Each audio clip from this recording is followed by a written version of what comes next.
Hi, I'm Dr. Taylor E. Kubik, And I'm Dr. John Crivero. and we have a case of primary peritoneal mesothelioma in situ affecting the greater omentum that mimicked an omental infarction.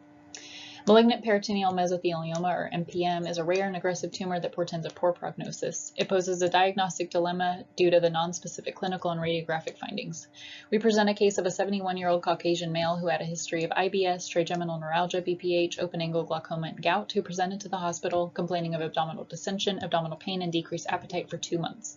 Social history was significant for asbestos exposure, as he was remodeling convenience stores, some built prior to 1980, and also worked in a lumber yard in his early 20s. He denied any international travel, incarceration, or exposure to exotic animals. Initial labs were significant for isolated elevated alkaline phosphatase at 255, and his albumin was 2.9.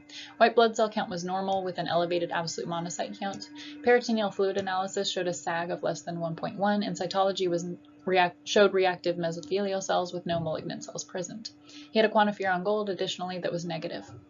Imaging with a CT abdomen and pelvis showed free intraperitoneal fluid with mesenteric and omental stranding without involvement of extraperitoneal fat.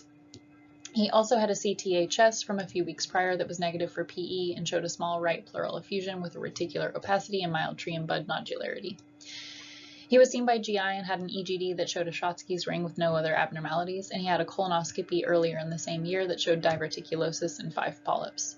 He was sent for an omental biopsy that resulted as fibrotic adipose tissue with chronic inflammation and mesothelial proliferation with mild atypia.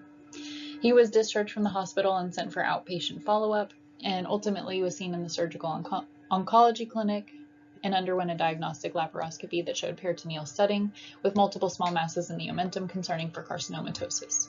A piece of the omentum was removed and sent for pathology that showed significant proliferation of mesothelial cells without area of invasion or infiltration into adjacent adipose tissue. There was intact expression of BAP1. An additional staining performed showed keratin-positive mesothelial cells with MTAP expression loss, which is a surrogate marker for CDKN2A homozygous deletion. This was felt in conjunction with the patient's reported history that was concerning for mesothelioma in situ. The patient was additionally sent for a PET CT scan that showed hypermetabolic activity involving the omentum, as well as a focal region of mild hypermetabolic activity involving the right posterior and inferior pleura.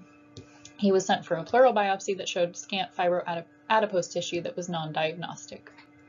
Thank you, Dr. Kubik. Regarding the discussion for this patient and the complications related to him, MPM is a difficult diagnosis to make, not only because of nonspecific symptoms, but also the presence of confounding diagnoses such as this patient regarding his initial diagnosis of an omental infarction, which could have explained his nonspecific serum markers and fluid studies and even initial core biopsy.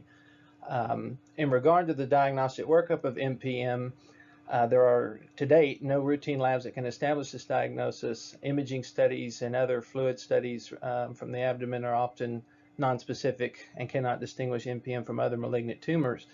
The thing that broke this case was the ability to look for immunohistochemical markers such as the BRCA1 associated protein and the methylthioadenosine phosphorylase, which have shown to have high specificity and sensitivity regarding the loss of one or the other of these markers for differentiating mesothelioma from reactive mesothelial proliferations.